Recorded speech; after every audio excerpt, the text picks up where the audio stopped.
All right, let's go to Maggie in Columbia, South Carolina. What's up, Maggie? Hi, Dr. John. Thanks for having me. Of course, thank you. My husband and I'll be in Columbia, South Carolina in a few weeks. oh, awesome. Yeah, it's a great city. Yeah. My husband and I are avid listeners of your show, and we appreciate all you do. Well, I'm really grateful for you. Thank you so much. What's up? How can I help? So my question is, how do I begin asserting myself in my marriage when I've been dismissive of myself and my needs for most of my life? And I can provide background. Yeah, of course. Tell me more. Okay. So my parents divorced when I was young. My dad chose to leave his role in my life. I had turned to disordered eating and spent high school hiding an eating disorder. Moving away to college, my disordered eating became crippling, and I turned to sex to satisfy my loneliness, which led to a lot of unwanted sexual trauma. I didn't have any hope and had considered taking my life until I met my husband now, but he was my boyfriend at the time. And so fast forward 10 years, with extensive therapy, my husband and I now have 2 young kids, and I've had postpartum depression with both. So I'm at a point right now in my marriage where I no longer want to take a back seat. I want to be an equal and have my needs heard and my boundaries acknowledged. It's just been hard for me because with my whole background, I'm so used to just putting everyone else before myself, and I've spent a lot of time being lonely. Yeah. You articulated that really, really well. How often have you said those things out loud in a row like that? Not too often. Okay. So this is not a story that you've told over and over again. This is a story that you are beginning to feel strong enough to begin to put out into the universe. Is that fair? That's fair. Okay. When you were a little kid, where did you learn that your job was to take care of everybody else? Like, what gave you that lack of control in your world that was the way you started trying to grab onto it? Well, my dad left and had just decided that he didn't want to participate anymore. What did that do? What did that do to your mom? Crushed her. Yeah. Yeah, my sister and I absorbed that. Tell me about that. So my mom got remarried pretty quick after my parents split, but she remarried someone similar to my dad. And she was always the person taking care of my dad or my stepdad. So we had just kind of learned, like, okay, we take care of other people. And I grew up in a really passive-aggressive home. So it was kind of like you have needs, but you don't talk about them, but then you let them out in kind of a bizarre way. Yeah, passive-aggressive homes are like mind reader homes, and they make people crazy. Yeah. Yeah. Which is why an eating disorder was so great, because I could control everything. Well, you can. Yeah. Yes. And so you say you hid it. Yeah. Tell me about that. Yeah. So I kind of had heard. So I'll just to give clarity. So I had for probably I'm in recovery now, but had started with anorexia, which was not easy to hide because you start losing a lot of weight, and then moved into being bulimic for a long time, which was easier to hide because you tend to remain the same weight. Right. So that was kind of easier to hide. I was actually very high achieving in academics and did really well. So I would kind of come and go from my house as I needed. And that's not uncommon, because that was another way you got people off your back. Absolutely. Was I'm gonna check all of the boxes that you need to leave me alone.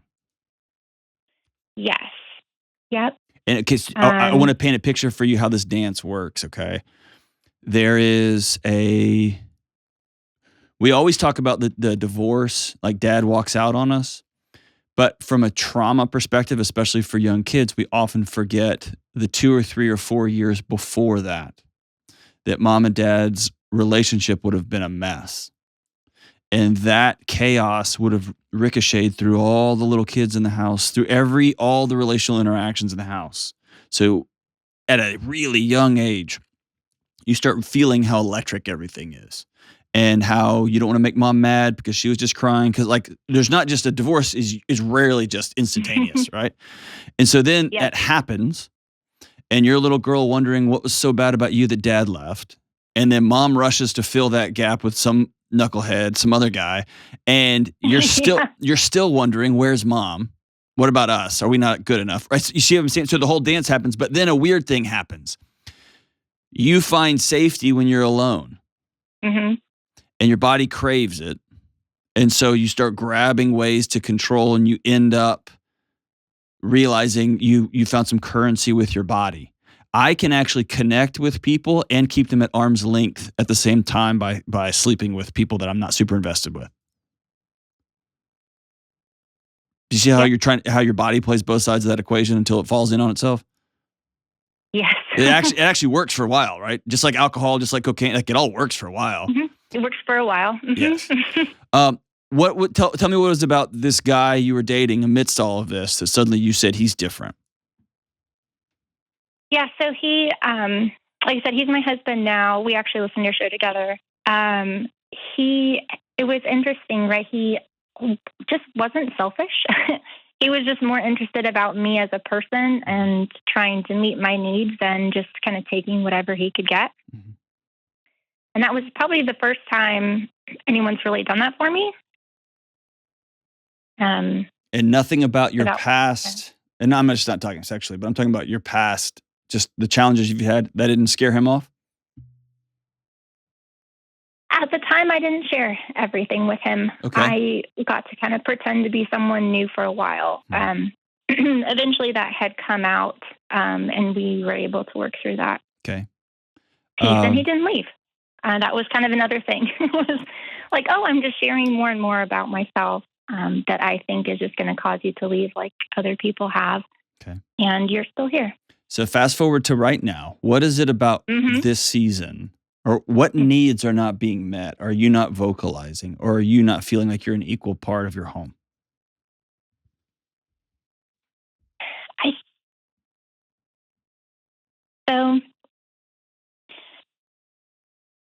I know I mentioned we have two young kids, Mm-hmm. and having postpartum depression with both, the first time I went through it, I felt very lonely. And it kind of took me back to this place of like, um, I guess it kind of just took me back. Yeah. I felt like I was, I know my husband's not here to defend himself, No, but, hey, it listen, felt I've like, had two kids and I did not do it well either time. So okay, okay. Yeah, there was a lot of shame that came with postpartum depression with my son. He's my oldest now. uh, And it was just, why don't you want him? And why are you so sad? And this is what you've always wanted. And so it just became one of those things where I started hiding again. right. I'm so sorry. And then we have my son and he grows up and, well, he's not grown. He's still a little kid. But we, kind of go back and forth with trying to raise him. And then I got pregnant with my daughter. Hmm. And so now all of these fears of abandonment are coming back. And like, I'm not enough. Each time there's been a huge life event, like getting married, having my son, and then having my daughter, it feels like everything from my past bubbles back up. Right. And I want you to, maybe the first time in your life, stop the civil war between you and your body. It's trying to take care of you the best it can. And it knows this story where kid number 2 comes and dad leaves.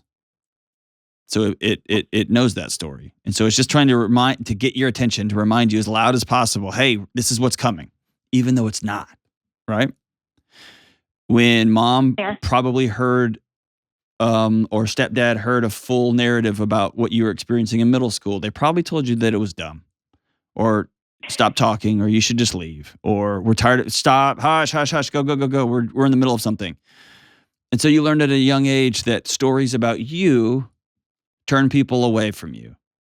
And so over Yep. time, your body really went to war with you when you started telling somebody that you had a vested interest in about you, the truth about you, some of the experiences of you've had. And so all along the way, your body's trying to be a friend in this deal and trying to help you out. It's just now that those things that used to keep you alive and keep you safe are now making you crazy. And there's nothing like having a kid, like feeling like having your, and again, nobody needs another 6'2" white male telling women how their bodies work, right? But like there's nothing to make you feel less in control than having a baby, right? Your body's not yours Right. anymore. It's like an RV for a kid, and Yeah, yep. it kind of does its own things, and it grows, and it's weird, and it stretches, and it's not yours. And then when your kid's born, you're a jungle gym and a food dispenser, and then a couple months in, husband comes pawing back at you like, hey, hey, and all of a sudden, whoosh, your body remembers when we didn't have control.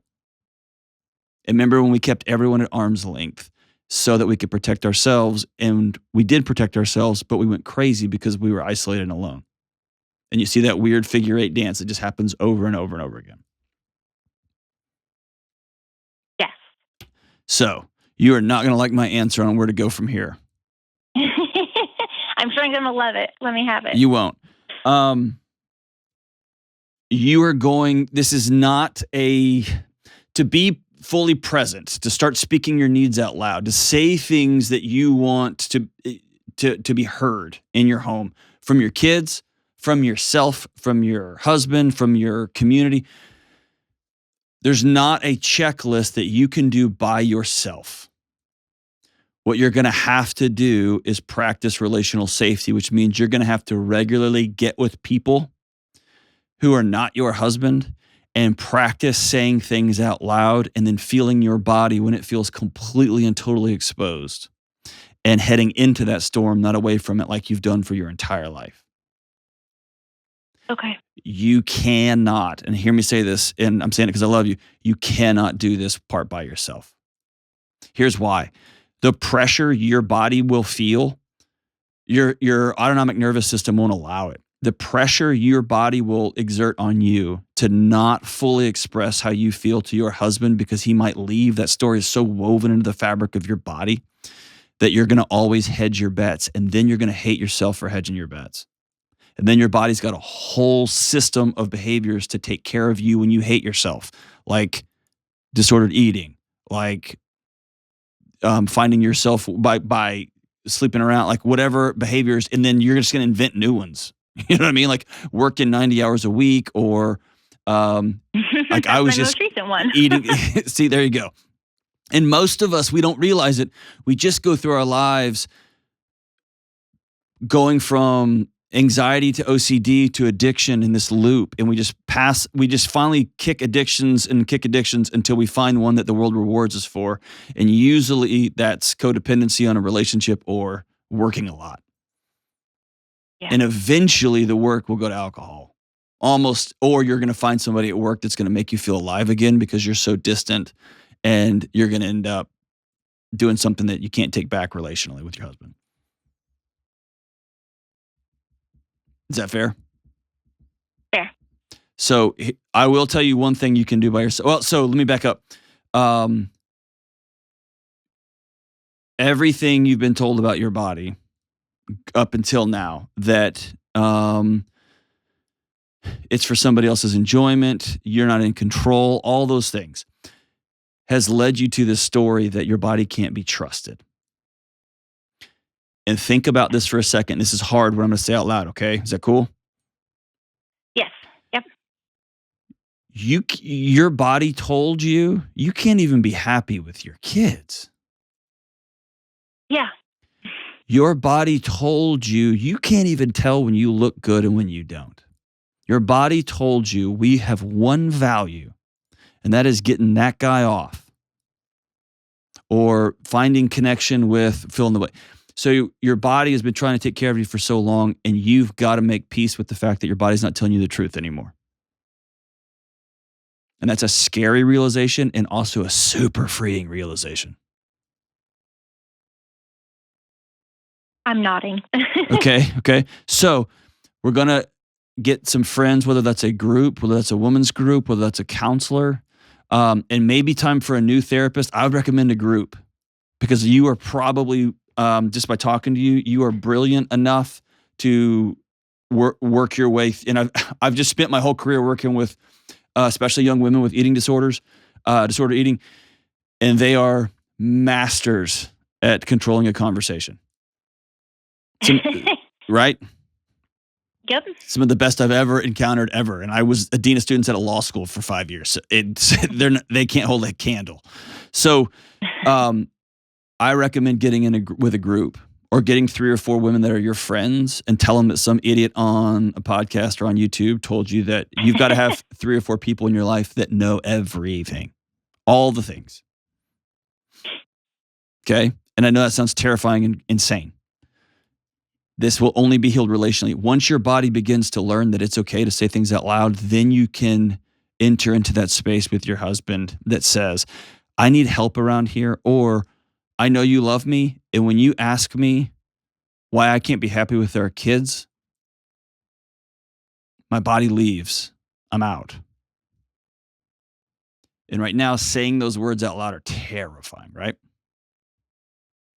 Yes. Here's one thing you can do by yourself, okay? You remember those old t-shirts? I don't know how old you are, but there used to be t-shirts called Mind the Gap, and I always thought it was making fun of the store. Is that what it was for, Kelly? What was it for, Kelly? No, it's British when you get on the underground. Oh, Mind the gap, because when you get on the underground, they tell you that mind so the gap. Don't step in between the platform and the car. I always thought Mind the Gap was making fun of the store that was telling you what to wear and whatnot. I guess I missed that. So I'm going to tell you to mind the gap, and here's what I mean by that. I want you to begin to look for and probably get a journal and write it down, or use the notes app on your phone. I want you to start looking for places in moments in your day when your body starts to run off on you, and just get some space between it taking off on you and what just happened. So your husband walks in the door and all of a sudden you start to feel the need to leave the room. Just pause right there before you leave and just ask yourself, what are you trying to protect me from?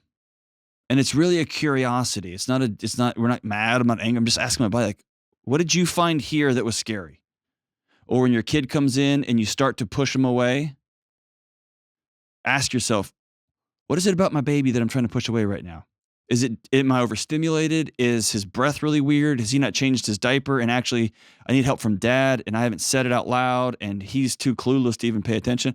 Like, what is it that is causing my hand to rise up and push my baby away? And again, it's a curious thing. It's not that you're a bad mom, because you're clearly not.